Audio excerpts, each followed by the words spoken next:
எத நம்புறது, எத நம்பக்கூடாதுன்னு ஒண்ணுமே புரியலங்க.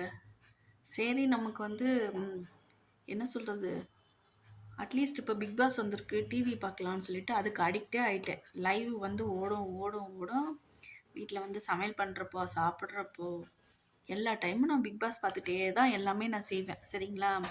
அதனால மைண்டுக்கு நல்லா தான் இருந்துச்சு. அடுத்தது என்ன ஆகுமோ, ஐயோ! சண்டை போட்டுக்கிறாங்களேன்னு இருக்கும். சிரிக்கிறப்போ அவங்க கூட வந்து சிரிப்பேன். அவங்க சண்டை போடுறப்போ, ஐய்யயோ! இவ கெட்டவ, அவன் நல்லவன், அவன் கெட்டவன், இவன் நல்லவன்னு சொல்லி அவங்க கூடவே ஒன்றி போயிட்டு பேசுற அளவுக்கு இவரு "நீ ரொம்ப ஒழுங்கா" அப்படின்னு அவங்க கூட பேசுற அளவுக்கு நான் வந்து அப்படியே அதுக்கு அடிக்ட் ஆயிட்டேன். ஓகேவா? ஸோ வந்து அப்பா இன்னைக்கு வந்து என்ன சொல்றது? இன்னைக்கு வந்து இவன் போல, ஓ இவ போல இன்னைக்கு அப்பா அப்படின்னு சொல்லிட்டு ஒவ்வொருத்தருக்கும் ஒரு ஃபேவரைட் இருக்கும்ல. ஜாக்லின் எனக்கு ரொம்ப பிடிக்கும். ஓகேவா?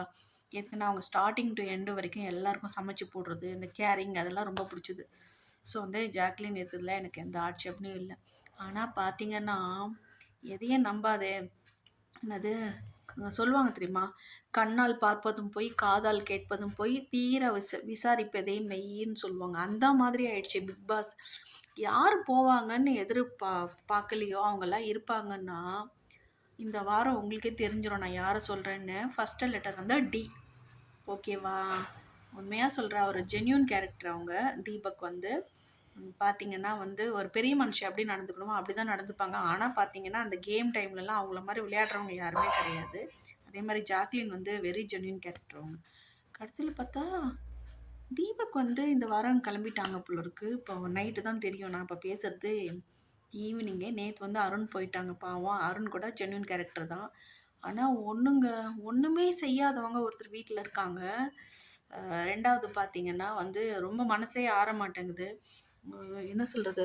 அதே மாதிரி வந்து ஒருத்தருக்கு தெரியாம ஒருத்தர் லவ்வுன்றது கூட ஓடிட்டுருக்கு. ஸோ அவங்கலாம் வீட்ல வெட்டியா வந்துட்டு டைம் பாஸ் பண்ணிக்கிட்டு நெறைய பேர் இருக்கிறாங்க. இத நான் பேசுறது ரைட்டா தப்பான்னு தெரியல. ரொம்ப மனசு குமுறலா இருந்துச்சு.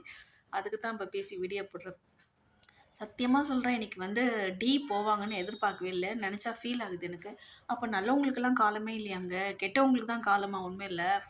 நான் நம்பி பார்க்கறது வந்து விஜய் டிவில இந்த பிக் பாஸ் ரொம்ப பிடிக்கும். பார்த்துட்டுருக்கேன். ஆனா நம்ம எதிர்பார்க்காதவங்க வந்துட்டு டிசர்வ் இல்லன்னு சொல்லிட்டு அனுப்பிடுறாங்க. அது எந்த விதத்துல நியாயம்னு தெரியல எனக்கு. ரொம்ப மனசு கஷ்டமா இருக்கு எனக்கு. பார்த்தீங்கன்னாக்கா, அட்லீஸ்ட்டுங்க அவங்களுக்கு கப்பு கிடைக்கலனாலும் அடுத்த வாரம் வரைக்கும் அவங்க டிசர்வ் தான். அத விட்டுட்டு இன்னும் முக்கியமா எனக்கு என்னோட விரோதிங்க 2 பேர் இருக்காங்க. மேல் வெர்ஷன் 1, ஃபீமேல் வெர்ஷன் 1. ஒருத்தர் வந்து லவ் கிவ்ன்னு சுத்திட்டு இருக்காரு. 1 இல்ல 2 லவ் அவரு. அந்த மாதிரி. ஒருத்தவங்க பார்த்தீங்கன்னா, ஒண்ணுமே ஃபீமேல் இதுல வந்து ஒண்ணுமே செய்யல. ஆனா, அவங்க வந்து முக்கியமான ஆள் போல இருக்கு. ஸோ, அந்த மாரி அவங்களையும் எடுக்கவே இல்ல. ஓகேவா?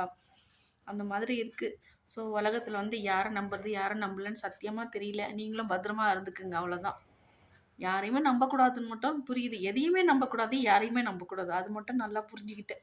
இதெல்லாம் வந்து டைம் விட்டு, தூக்கத்த விட்டு பிக் பாஸ் பார்க்கறது கூட வேஸ்ட் போல இருக்கு. சீரியஸா.